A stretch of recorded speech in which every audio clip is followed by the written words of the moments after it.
Здравствуйте, дорогие друзья! Рад приветствовать вас на нашем канале. Сегодня мы проводим высадку рассады капусты брокколи в открытый грунт. Почему я хочу именно показать этот момент, друзья? Потому что мало кто из огородников уделяет достаточно внимания выращиванию именно этого вида капусты. Несмотря на то, что капуста брокколи на протяжении последних нескольких лет уже опережает по площадям выращивания цветную капусту более чем в 3 раза. Не просто так капуста брокколи становится все более и более популярной, а потому что это по сути ходячий поливитамин. Все необходимые для организма витамины, соли калия, кальция, магния и многие другие находятся в этом растении. Задерживает старение организма, выводит холестерин и множество других полезных свойств, которыми обладает капуста брокколи. Еще такой момент хочу сказать, что головка капусты брокколи срезанная долго не хранится. Она годится только для употребления в свежем виде, либо если вы хотите ее все-таки сохранить, то годится для заморозки, затем размораживается и употребляется зимой, допустим. В свежем виде храниться она не будет. Но, тем не менее, срезав одну головку брокколи на растении, вот предположим выросло растение капусты брокколи, кстати это однолетнее растение, вырастает высотой до 80 сантиметров, и на центральном стебле затем образуется головка. Вот если мы срезаем центральную головку по мере ее вырастания, то есть у капусты брокколи некоторая склонность к ремонтантности, то есть боковые побеги пойдут, и можно будет затем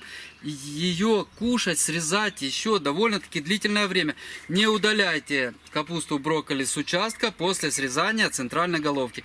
Вполне возможно и даже скорее всего, но во всяком случае сейчас культивируются такие сорта капусты брокколи, которые именно склонны к ремонтантности. Вы еще долгое время будете собирать пусть и помельче головочки, но не менее ценные, чем центральная срезанная вами в начале плодоношения головка. Мы выращивали в достаточно большом объеме почвы 0,7 литра, для того чтобы более развита была на момент высадки корневая система.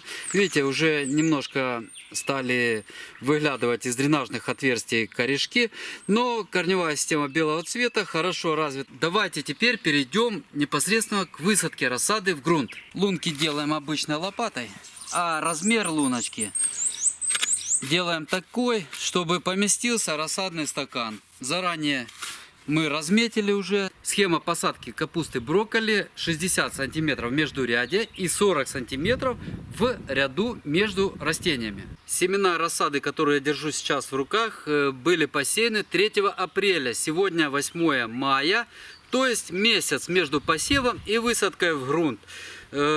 Готовность к сбору урожая будет приблизительно июнь-июль.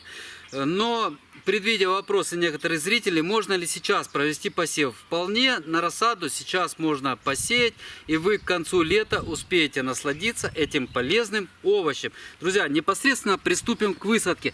Ну, как и все растения, капуста брокколи тоже любит весьма плодородную почву, поэтому почву мы подготавливали заранее. В луночку мы кладем агровит кор и от медведки приманку. Почему? Потому что медведка у нас на огороде присутствует.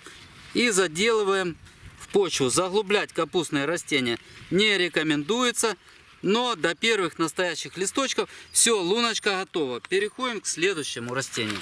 Выращиваем мы 2 сорта: Монако и Бести.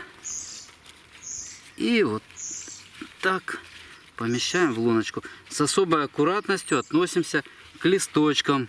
Все они растению пригодятся. После проведения высадки обязательно проводим тщательный полив. Ну, мы поливаем по 0,5 литра. Я использую органоминеральное удобрение для того, чтобы быстрее растения пошли в рост. Друзья, вот собственно и все, в чем заключается высадка рассады капусты брокколи. Я надеюсь, что после просмотра этого видео кто-нибудь все-таки решит ее выращивать. Поверьте, это действительно очень полезное растение, которое, ну, стоит хотя бы попробовать вырастить и оценить все его качества, превосходящие над другими овощными растениями.